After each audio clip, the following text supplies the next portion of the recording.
Now, Assalamu alaikum. Now, the next topics or the groups of topic, welcome Sam Kamal. The groups of topics that we will be starting will be under the heading of homeostasis. ठीक है?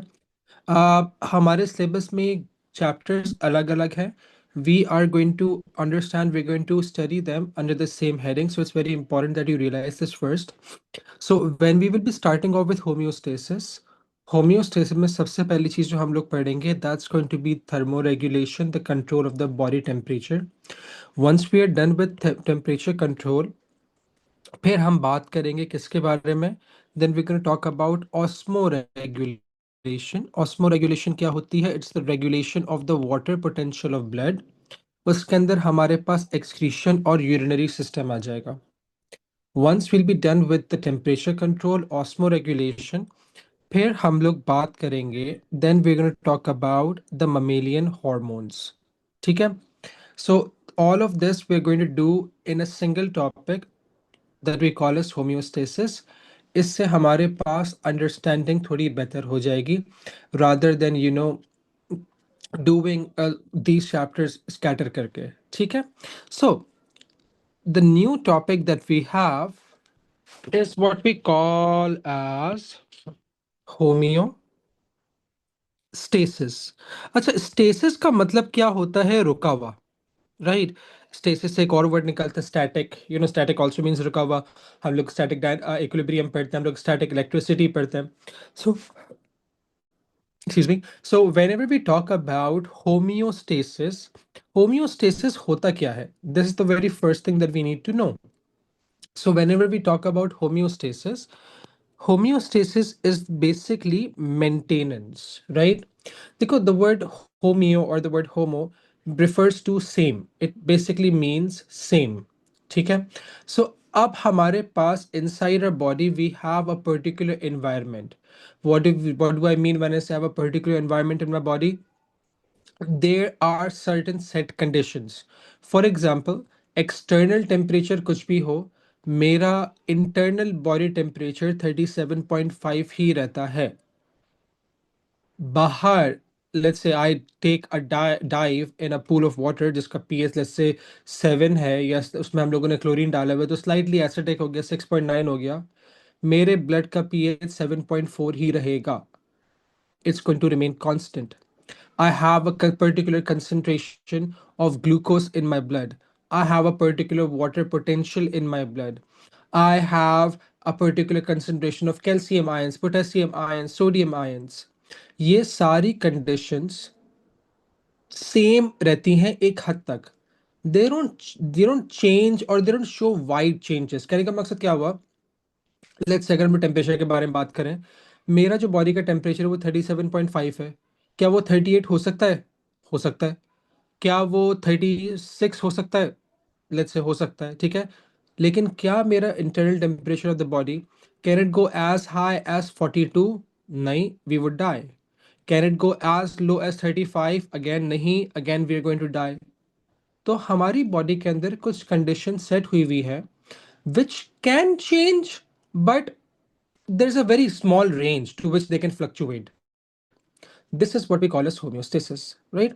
So how do we define homeostasis? हम लोग कहते हैं homeostasis is the maintenance of the what of the body, of the internal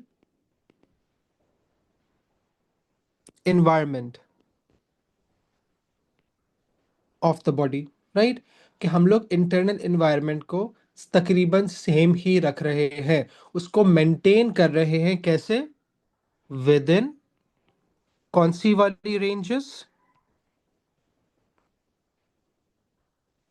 with in narrow ranges. ठीक है. वो 103 Fahrenheit होता है बेटे, वो डिग्री सेल्सियस नहीं होता. ठीक है. और for this homeostasis this is going to be I think 9 chapter 8 chapter. ठीक है अब ना बेटे, 103 Fahrenheit is somewhere about I guess 38 something. 100 degree Celsius के ऊपर तो वाटर बॉयल हो जाता है. तो सोचो अगर मेरा 103 डिग्री सेल्सियस होगा तो क्या हो जाएगा, right? Okay, so again, What is homeostasis? Is basically the maintenance of the constant वाला environment of the body, internal environment of the body. और किस तरीके से कि वो fluctuate बहुत कम कर रहा है, right? Now, इसकी एग्जाम्पल्स क्या क्या आ जाती हैं? In this chapter we will be discussing three of these examples. सबसे पहले हम लोग बात करेंगे किसके बारे में? We will be talking about thermoregulation. Thermoregulation क्या होती है? It's the maintenance of the temperature of the body. कि अगर मेरी बॉडी में टेम्परेचर मेंटेन हो रहा है तो वो इतना फ्लक्चुएट क्यों नहीं कर रहा? How does my body respond to the changes in the temperature? Here we will talk about osmoregulation. It's the regulation of the water potential of blood.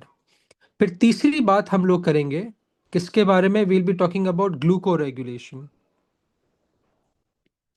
It's the regulation of the blood glucose levels. कि हमारे पास blood glucose levels अगर बहुत ज़्यादा हो रही हैं तो how are they coming back to normal?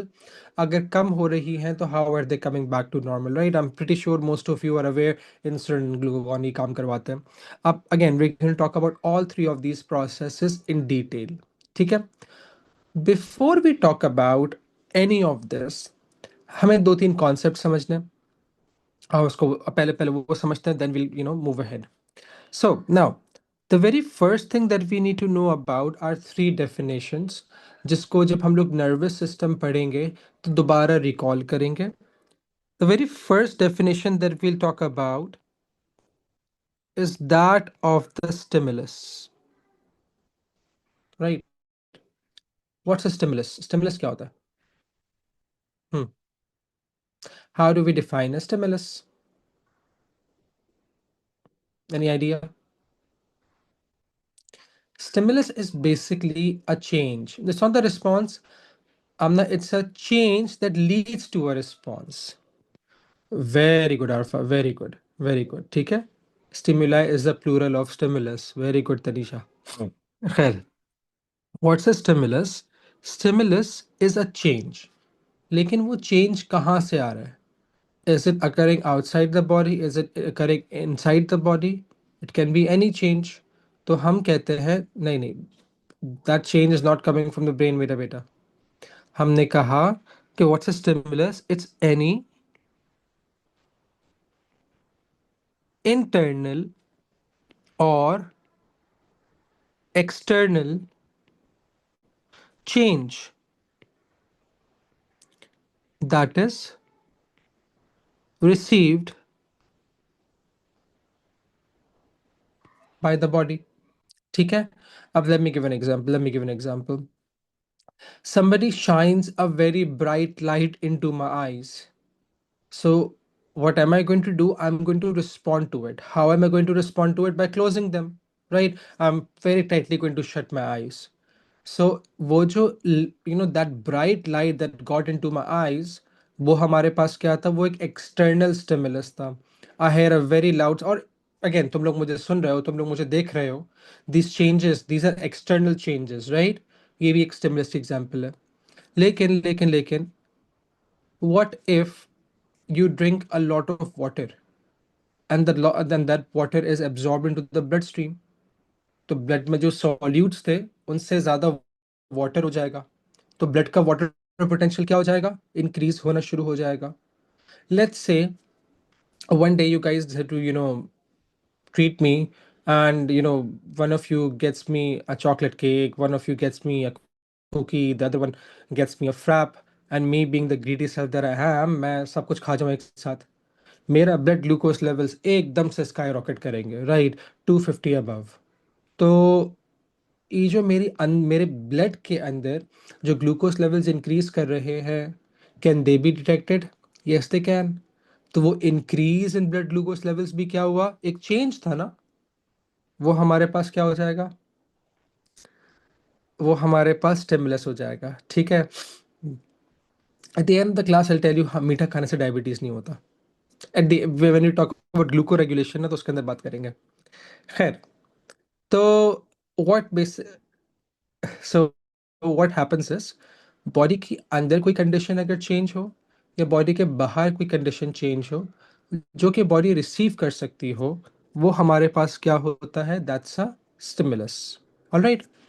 Stimulus को रिसीव कौन करता है? They are dedicated parts of the body that are called as receptors.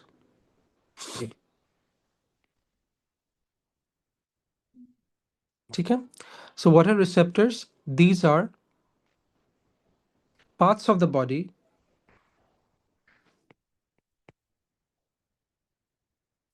that receive, मैं receive की spelling सही लिख रहा हूँ or is it going to be I first? Yeah, it's going to be I first. Yes. Thank you for correcting me. That receive the stimulus. All right. Acha.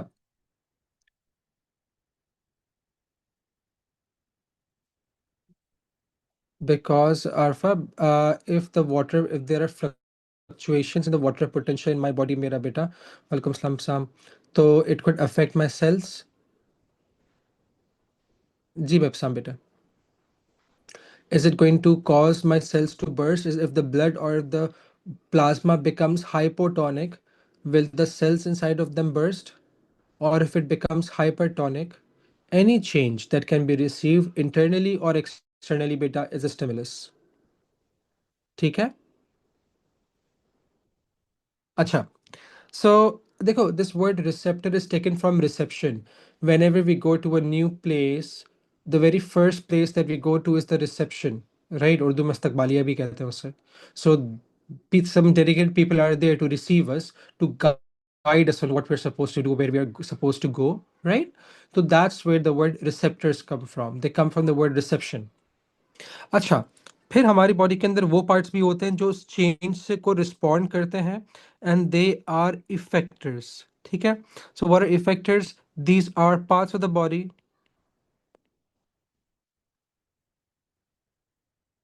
that respond to a particular stimulus. अब एक छोटी सी example लेते हैं और इन तीनों चीजों के बारे में पढ़ते हैं. ठीक है. अब let's say a very bright light enters my eyes, right? Or let's say I'm able to somebody shines a very bright light into my eyes. तो how am I going to know कि light की intensity bright है या कम है? I have receptors in my eyes. My eyes are basically receptors. आगे जाके पढ़ेंगे retina होता है. फिलहाल हम कह रहे हैं कि भाई हमारी eyes receptors हैं. ठीक है. So what are we gonna do is my eyes received the stimulus, right? The stimulus was the bright light. My eyes were the receptors. How would I respond to that change? I'm going to shut them. हमारी जो eyelids हैं ये muscles हैं. ठीक है. ये muscle contract हुए तो मैंने उस रिसेप्टर उस स्टिमुलस को रिस्पॉन्ड करा, so that it does not hurt my eyes, right? I shut my eyelids so that I let's say to respond to that particular bright light. तो ये एक एग्जांपल है. Let me give you another example. Let's say I go out in a condition that's cold. My body starts to lose heat. So what would my body do? It's going to be received. My body is going to start shivering. तो shivering एक response है. मेरी skin के अंदर temperature receptors हैं और stimulus हमारे पास क्या हो जाएगा?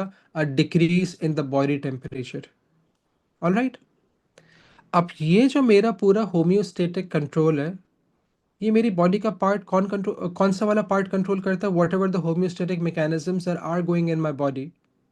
ये जो मेंटेनेंस है मेरे इंटरनल इन्वायरमेंट की, वो मेरी बॉडी का कौन सा वाला पार्ट कंट्रोल कर रहा है?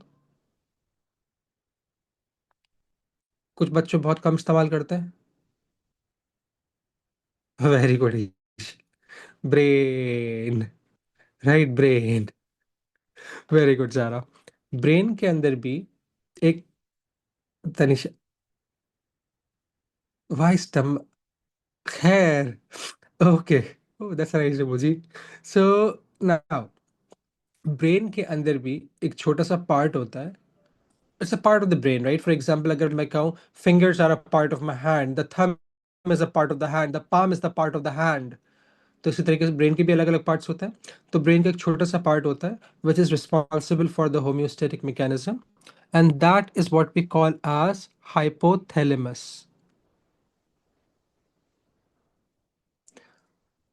अच्छा, विल टेल यू हम उस पे थर्मोरेगुलेशन पे आता है ना मेरा बेटा, मैं ये वाली बात बताता हूँ चंदा। So it is controlled by a small part of the brain called as hypothalamus. इसको नीचे लिखता हूँ।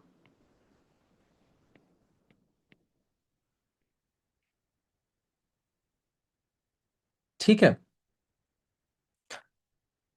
Effectors की example can be some glands releasing hormones, for example pancreas. Muscles can be effectors. ठीक है। So क्या मैं अच्छा, अब देखिए अगेन एक और चीज, before we actually start talking about all of them, सबसे पहले हम लोग थर्मोरेगुलेशन के बारे में बात करेंगे। There is a particular concept जो मुझे टू बी वेरी ऑनेस्ट काफ़ी अर्से तक समझ में नहीं आया था, because the definition always use to confuse me. लेकिन वो कंसेप्शुअली वो चीज़ क्या है, I never got it. In my body whatever mechanisms are going on, वो दो चीज़ों पर चलता है।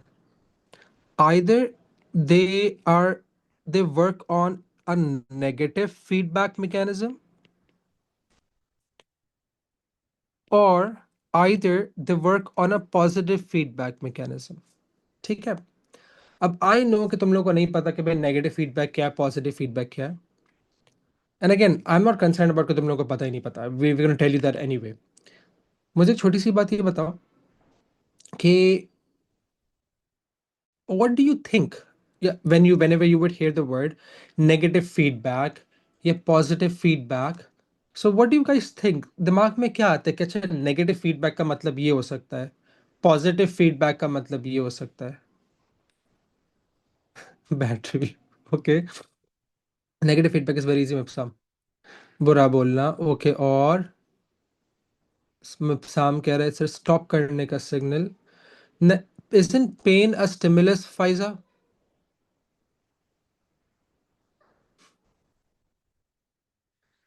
अच्छा देखो देखो देखो देखो, keep it till biology please।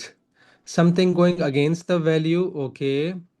Discourage करना, वेरी गुड वेरी गुड। देखो देखो देखो देखो इसको देखो, इसको देखो भाई, होता क्या है, इसको समझो मेरे बच्चे लोग।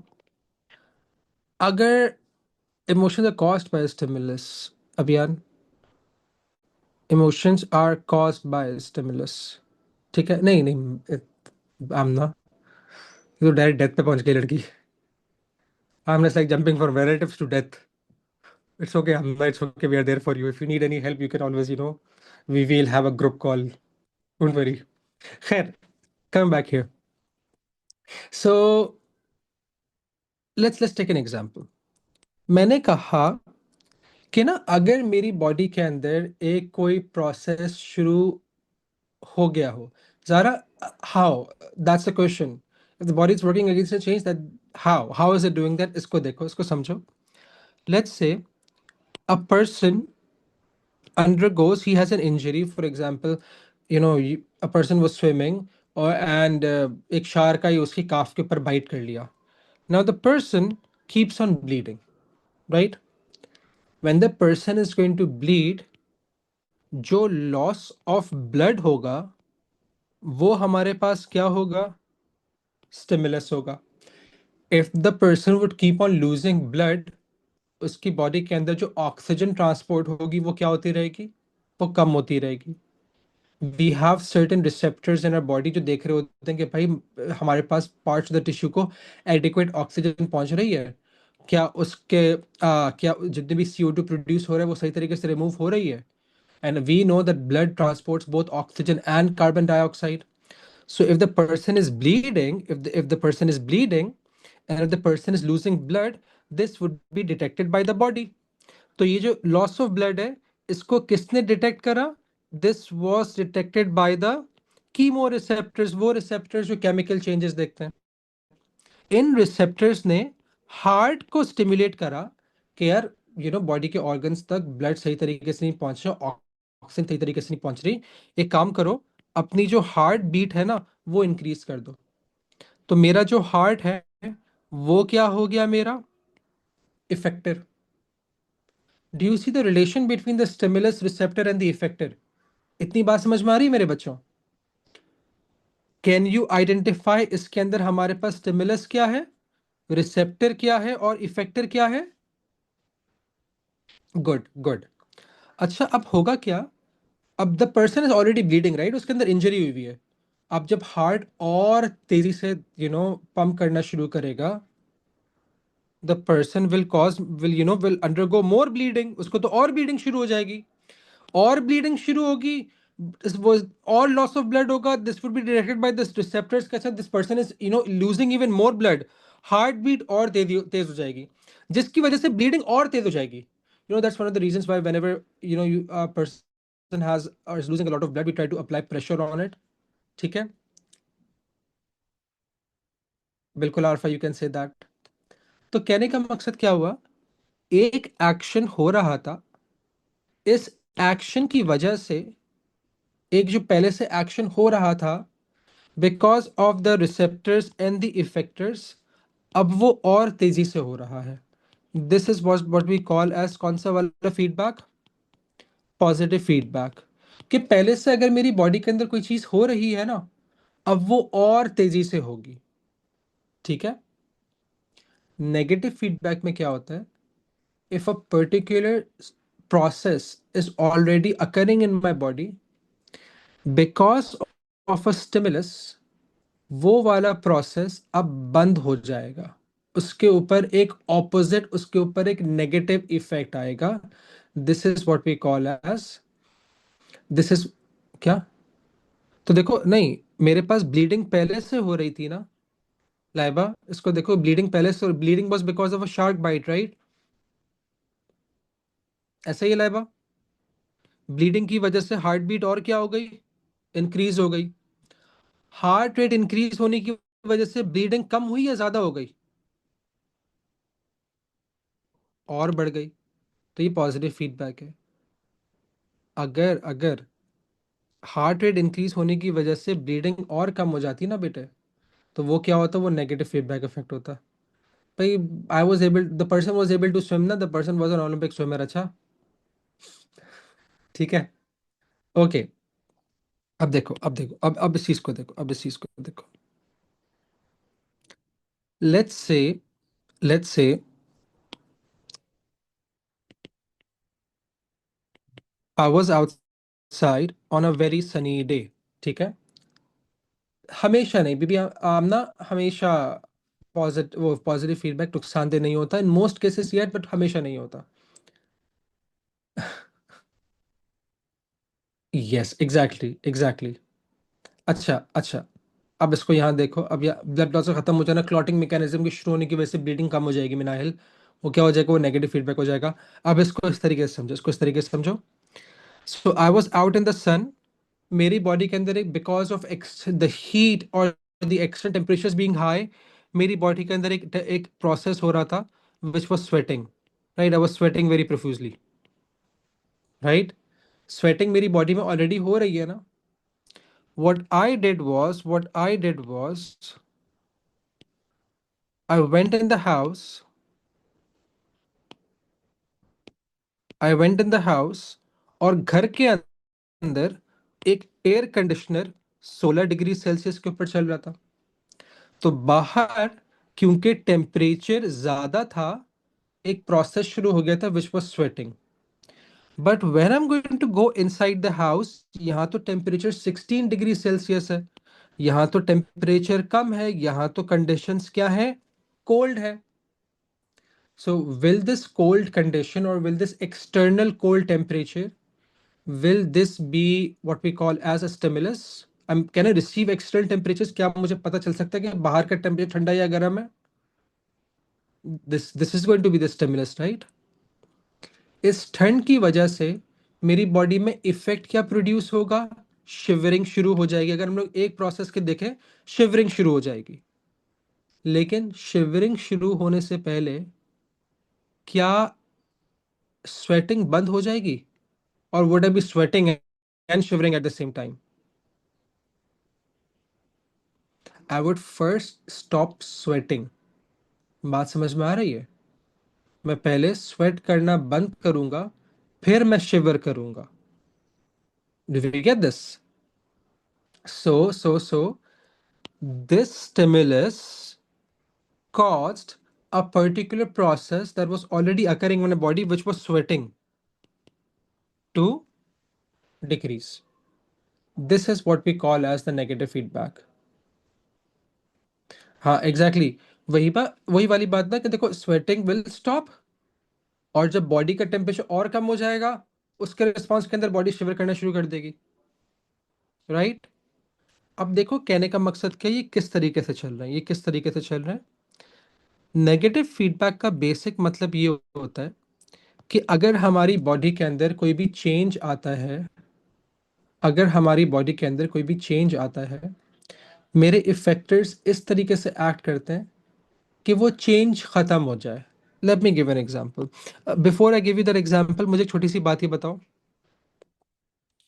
Let's say you know I ordered some food, there was it was Saturday night, बाहर ट्रैफिक था। So by the time the delivery वाले भाई केम टू माय हाउस, खाना ठंडा हो चुका था और ड्रिंक गर्म हो चुकी थी। ठीक है, ऐसा क्यों नहीं होता कि खाना और गर्म हो जाए और अगर कोई ठंडी ड्रिंक हो तो वो और ठंडी हो जाए?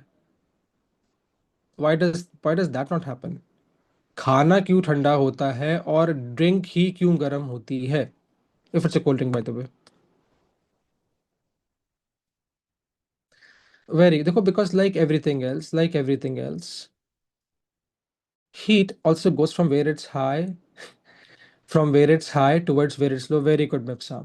ठीक है, देखो again this is what the universe is trying to do, it's trying to bring an equilibrium.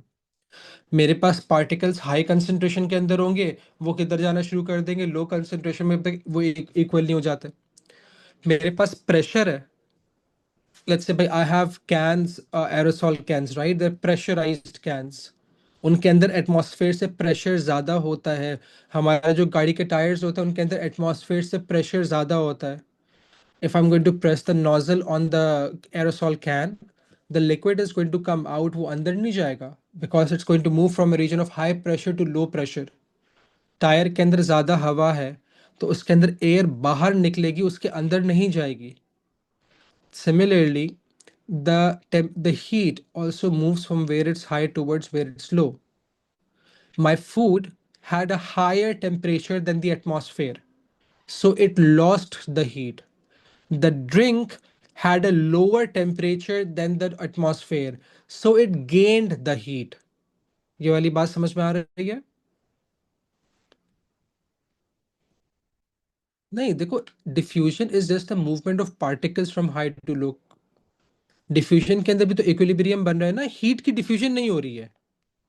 Heat pressure की तरह, डिफ्यूजन की तरह, ये पार्टिकल्स की तरह कहाँ मूव कर रही है?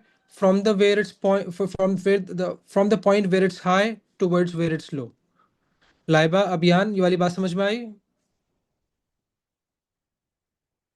हाँ एक तरीके से। अ, भाई डिफ्यूजन तो मूवमेंट ऑफ पार्टिकल्स होती है ना, is heat particle? That's how the universe is मेरा बेटा, हर लॉज ऑफ फिजिक्स। ठीक है, तो अच्छा अब इसको देखो। अब मेरी बॉडी के अंदर एक पर्टिकुलर टेम्परेचर, इंटरनल टेम्परेचर जो है वो सेट हुआ है, and my body would wanted to stay it that way. मेरा वो टेम्परेचर क्या है? 37.5 degree Celsius. This is the average internal temperature of the body. ठीक है, अब मुझे एक बात ये बताओ, अगर मैं, if I'm going to expose this particular body to colder temperatures, will my body lose heat or is it going to gain heat? मेरी बॉडी का टेम्परेचर ज्यादा है। Very good, very good. अब इसको समझो भाई क्या हुआ। जब मेरे, फॉर एग्जांपल, मैंने क्या करा, we have winters these days, मैं रात को 12 बजे बगैर जैकेट के, just wearing some T shirts and some shorts, मैं बाहर चला गया। The external temperature is colder, my body would start to lose heat. अब क्योंकि ये बॉडी ने मेरी एक्सटर्नल टेम्परेचर की वजह से हीट लूज करी, तो मेरा इंटरनल टेम्परेचर 37.5 से फॉर एग्जांपल कितना कम हो गया, 36.5 डिग्री सेल्सियस हो गया। ये जो मेरी, बिकॉज आई लॉस्ट, ईश्वर it can try to, but initially like everything else, because I am also an example of matter, right? My body also follows the laws of physics. जिस तरीके से बाकी सारी non living things are attracted to gravity, my body is also attracted to gravity. बात समझ में आ रही है बेटे? अच्छा, अब इसको देखो। अब जब ये मेरे पास मेरा इंटरनल टेम्परेचर डिक्रीज हुआ, ये स्टिमुलस है, क्योंकि मेरे जो बॉडी के अंदर टेम्परेचर रिसेप्टर्स है, उन्होंने देखा कि ओके बॉडी का टेम्परेचर हमारे पास डिक्रीज हो रहा है। The body would have produced an this stimulus would be that is picked up by the receptors. Now these receptors are going to stimulate the effectors कि भाई कुछ करो कि हमारा जो टेम्परेचर है ना, वो दोबारा 37.5 पर आ जाए। सो व्हाट्स गोना हैपन, मेरी बॉडी इस कंडीशन के अंदर because of this decrease in temperature, because of this stimulus, दो चीजें करेगी। सबसे पहली चीज क्या करेगी, my body is going to increase its heat production. वो कहेगी अच्छा भाई जितना हीट लूज कर रहे हो ना, एटलीस्ट उतनी हीट बनाओ, ताकि वो हमारे पास एक इक्विलिब्रियम आ जाए, इतनी हीट लूज करो उतनी हीट बन रही है, हीट लॉस और कम नहीं हो। What is second thing that my body will do, it will decrease, or it will try to decrease its heat loss. वो हीट को लूज होने से कम करेगी और हीट प्रोडक्शन बढ़ा देगी, जिसकी वजह से क्या होगा, हमारा जो इंटरनल टेम्परेचर है वो वापस से क्या हो जाएगा, 37.5।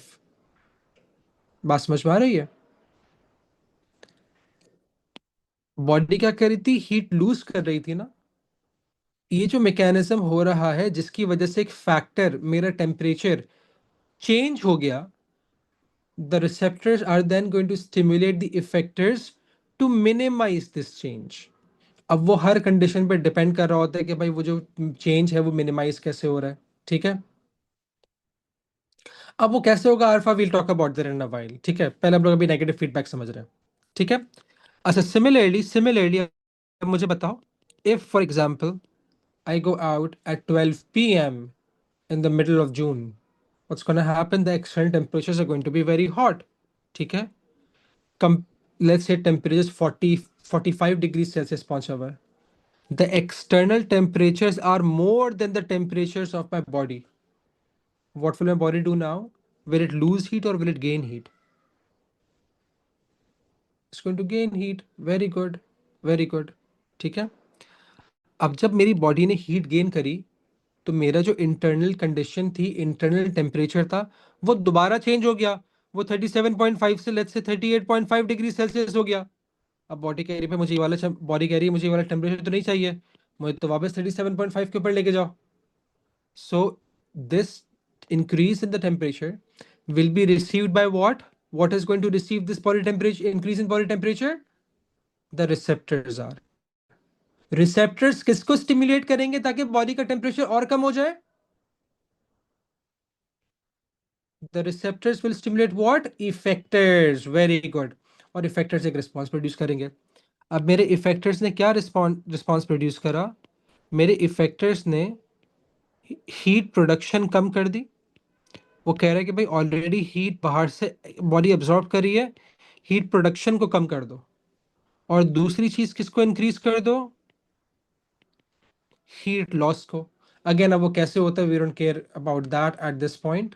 ठीक है, अब क्या हो रहा है, हीट प्रोडक्शन कम हो गई, मेरी बॉडी इतनी ज्यादा हीट प्रोड्यूस नहीं करी, लेकिन मेरी बॉडी हीट बहुत जल्दी जल्दी लूज कर रही है। जो भी एब्जॉर्ब हीट है वो उतनी जल्दी लूज कर रही है। तो क्या मेरे पास कोर टेम्परेचर दोबारा वापसी आ जाएगा?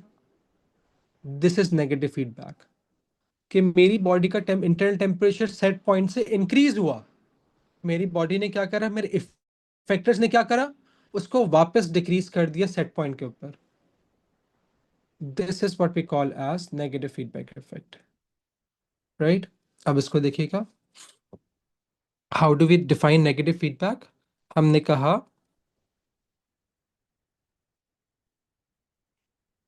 whenever, कौन सी वाली condition? An internal condition such as temperature, ठीक है? whenever an internal condition shifts from its कौन सा वाला पॉइंट? Set point. इसको अंडरलाइन कर लेता है। अब शिफ्ट, मैंने शिफ्ट क्यों लिखा है? क्योंकि वो डिक्रीज भी हो सकती है, वो इंक्रीज भी हो सकती है। ये हम लोगों ने गेन एंड हीट नहीं लिखा, सॉरी।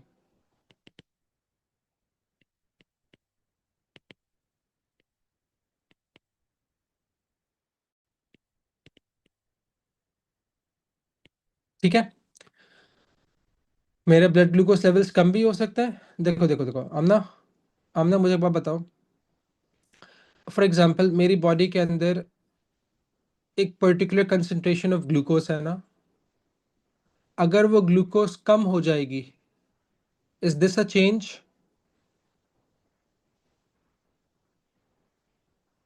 आमना, है ना? इसको कौन रिसीव करेगा मेरा बेटा? इस चेंज को रिसेप्टर, और रिसेप्टर स्टिम्युलेट किसको करेगा बच्चे? इफेक्टर को। अब इफेक्टर क्या करेगा? बॉडी के ब्लड ब्लड ग्लूकोज लेवल्स कम हुई है ना, इफेक्टर कुछ ऐसे मैकेनिज्म्स करेगा जिससे ब्लड ग्लूकोज लेवल्स वापस बढ़ जाए, और वापस जो सेट कंडीशन है, जो सेट पॉइंट है ग्लूकोज का, वो रीच हो जाए। अगर मेरी ब्लड ग्लूकोज लेवल्स कम होंगी, so my effectors are going to increase the blood glucose levels. If the blood glucose concentration is going to increase more than the set point, my body or the effectors will try to decrease the blood glucose levels. कि भाई set point से ऊपर चला गया ना, अब उसको वापस सेट पॉइंट के ऊपर लेकर आओ। ये नेगेटिव फीडबैक इफेक्ट है मेरे बेटे। अब समझ में आया चंदा? ठीक है, तो हम लोगों ने क्या कहा कि whenever internal condition shifts from the set point, it is received by the receptors,